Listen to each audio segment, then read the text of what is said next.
again there, friends and neighbors. Mike Troe for the Saline County Libertarian Party. As you can see, we're a little bit different this month. The Weatherman had a big oops, and so we don't have those slides. However, you can envision those slides. So right now, be thinking of a polar bear, because you know that's always my first slide. So think of a polar bear right now, okay? You got it? Okay? And of course, here is the topic. That's always up there. But the Weatherman really was not going to do a show this month, but a couple of things came out that we need to really talk about. And one of those quite simply was, of course, the Federal Reserve, which, as we're taping today, is in the news, but we'll get to that here in a little bit. This is going to be short and sweet. We need to get out of here, not because we don't love doing this, but because the Weatherman is trying to limit himself in this one to a 20-minute show. We'll see how that goes. It may not go at all. You know, I tend to go off on tangents all the time. Speaking about going out on tangents, the first one that I'm going to talk about and refer to is the TV evangelist Perry Stone. And Perry Stone is widely known for what he calls going down rabbit holes. He'll have 20 pages of notes and not even get past the first paragraph because he's off over here. So, you know, and when you watch him, you just kind of understand that and you go on with it. But he has been talking about something here of late, which is rather important and something that we need to stop and think about. And that is this Jezebel spirit. Now, we know Jezebel was the queen of ancient Israel. We know that. But there are 4 traits that the Jezebel spirit has. Actually, there's many more that has been named of. But like I said, I'm trying to hold this to 20 minutes, so we're only going to cover 4. Okay? First one is, it's not gender limited. You think Jezebel was a female, okay? So we're talking about corrupt women. But you know, men fit this also. It is not gender specific. It's not gender limited. Men, in a lot of ways, are a lot better at this than women. So we have to keep that in mind. Okay? It can be males. Second trait, they refuse to admit that they are ever wrong. They are never wrong. A Jezebel spirit, unless it is a temporary admittance to make a gain with someone, will never accept responsibility. To accept responsibility would violate the core of the insecurity and the pride from which that spirit operates. When a Jezebel apologizes, it is never in true repentance. And now you tell me if you haven't heard this. It's not in repentance or acknowledgement of wrongdoing, but rather it sounds just like, and again, tell me if you haven't heard this, I'm sorry that you got hurt. Or I'm sorry that my actions hurt your feelings. You've heard that, haven't you? From politicians. Yeah, I know the Weatherman has. On many occasions, on many occasions. You have to remember, it's always someone else's fault. It's never this individual's fault. Okay? Number 3, they use people to accomplish their agenda. You know, it's kind of like a couple of students I saw in my first year in teaching where one young man would speak so softly I couldn't hear him, and he would get the other young man really agitated, and he would scream out, you know. Not saying that Roy had the Jezebel spirit, because if you knew him, you'd know that would never happen. But that's just an example. But they do not care enough about people to look past and see what is their reaction going to be and how can this help or hurt them, okay? People are just a stepping stone to them. They let the other people do their dirty work for them. The Jezebel spirit will get a person's emotions stirred up and then let that person go out and get in. The Jezebel spirit will sit back and will look all innocent. Oh, well, I never did this. Well, no, you just said things and created a situation. Okay? This spirit makes it difficult for even the most ardent truth seekers to pin one down. Well, we know politicians like that, don't we? The Jezebel spirit is very clever in its agenda. 4, the Jezebel spirit will use information and will sequester information. This is a form of control, my friends. It's a form of control. A Jezebel wields power over you because they know something about you or they know something you do not know. Okay? In the eyes of a Jezebel, having that information that you don't is a very powerful weapon of control. Now, I'm not going to point any fingers, but let me just say this. If you resemble this remark, you got a problem, okay? You better get prayed up and get in with God. Okay, second topic here that we're going to talk about is the Donnie's victory, okay? And everybody's been trying to figure this out. Well, why? Why did he win? Remember back to my second show? When we discussed this, I gave the 5 reasons why. And it basically comes down to the Republicans got him because he was somebody who did not follow the rules. He did not know that, oh, a Republican is supposed to act like this. So he just reacted. Okay? He didn't follow rules then. Okay? But it was felt that somebody like him was necessary in order for the Republicans to win. And they were tired of losing. Very tired of losing. Now, why do I say this? Well, after his victory, the Donnie took a telephone call from the president of Taiwan.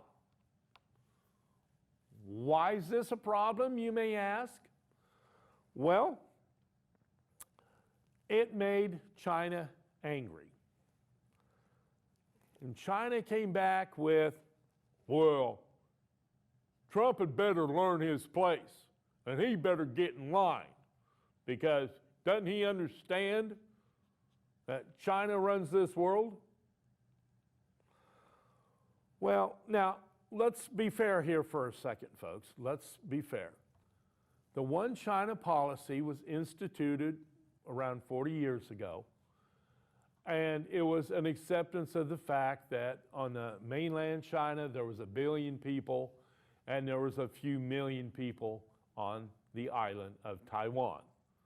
And so it was just an acceptance of that fact, and politically it was more advantageous for us to side with China rather than Taiwan. And I can remember that big discussion. Oh no, we are selling out our friends and all that, because we always backed what was then called as nationalist China. Well, Trump took that phone call. Red China now has their underwear all in a bunch about it. But what is Trump's response? Well, we can think about doing things differently, China, if we renegotiate these trading deals that we have.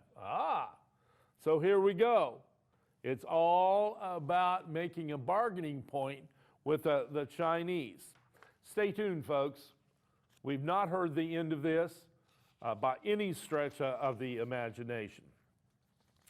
Another thing about Trump and China, everything that Trump promised during the campaign to do for the United States cannot be popular in China.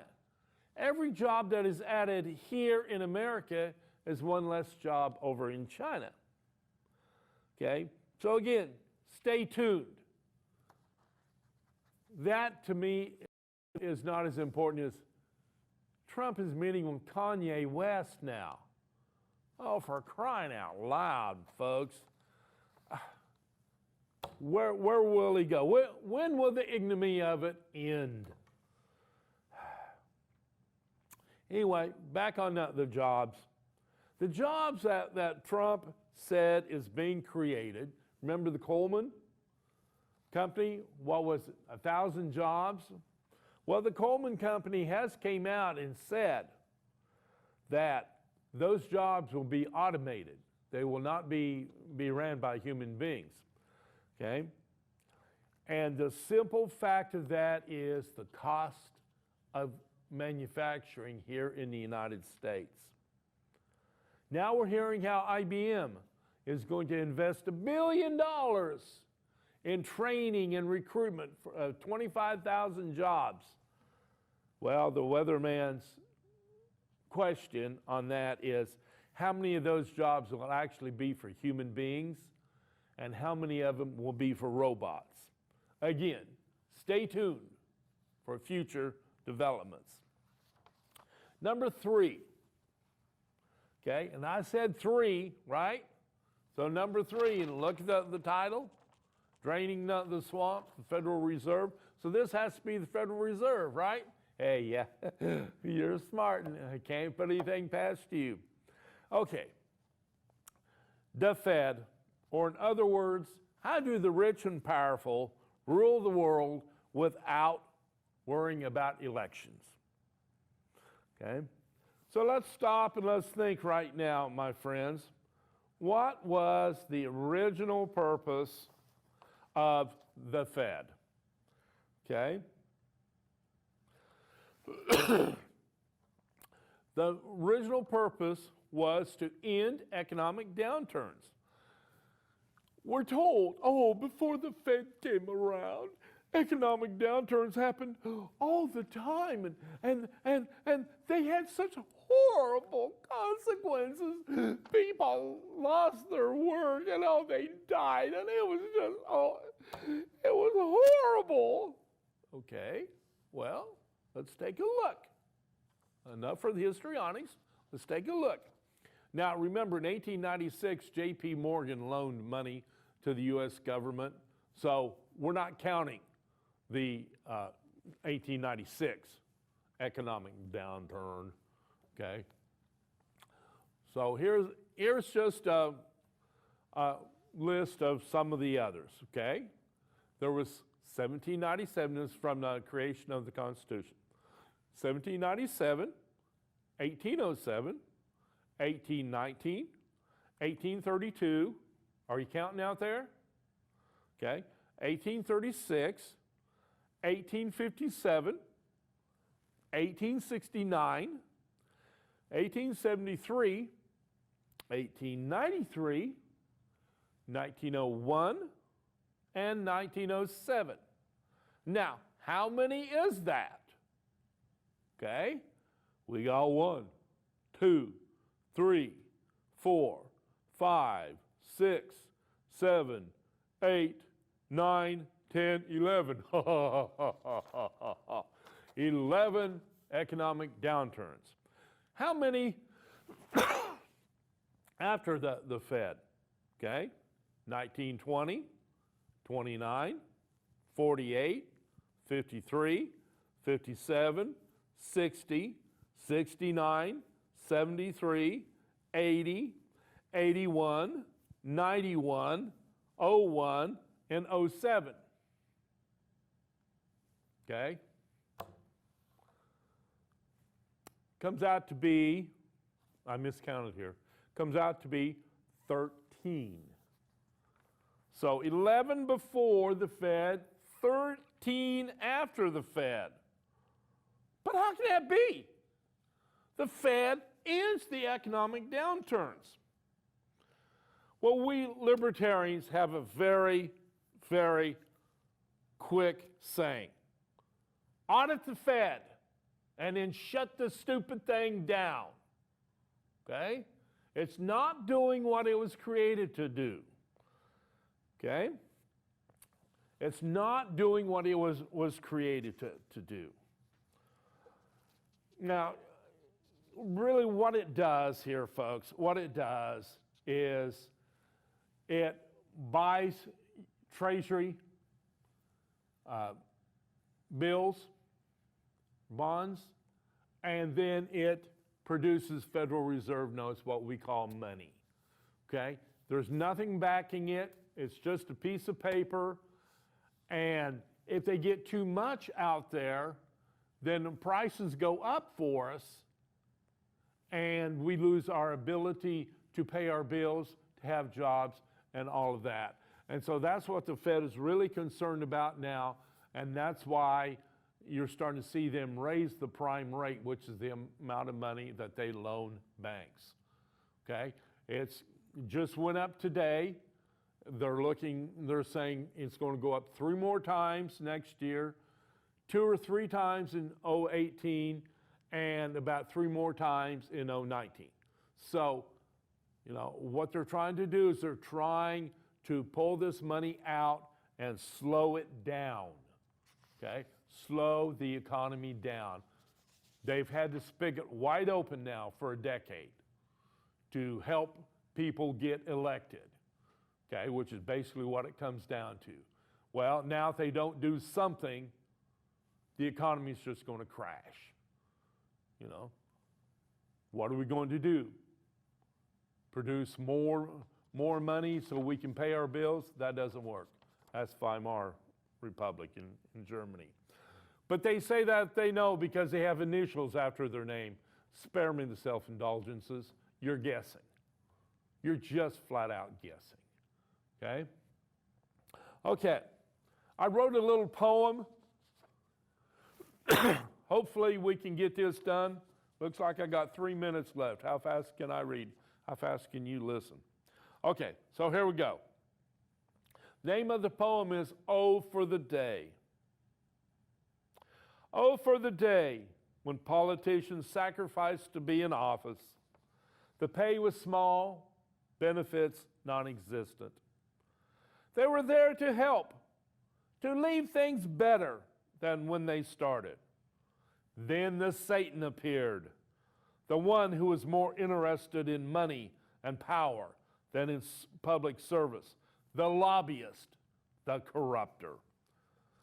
Of all things good and decent, the politicians would be honest, if only. Businesses wouldn't control legislation, if only. Life would be sweeter, air, water cleaner, if only. We would have honesty in government, if only. We would have an honest press, if only. We would not have paupers become millionaires in office, if only. If only we voted in honest politicians, lobbyists would have little power. If only we voted in honest politicians, the air and water would be cleaner. If only we voted in honest politicians, then we would have an honest press. If only we voted in honest politicians, paupers would become millionaires in the private sector. If only we voted in honest politicians, term limits would not be necessary. We see that the important thing to remember in this equation is we. We allow what happens. We allow the dishonesty. We re-elect the people who prove themselves dishonest. We elect people incapable of resisting Satan. We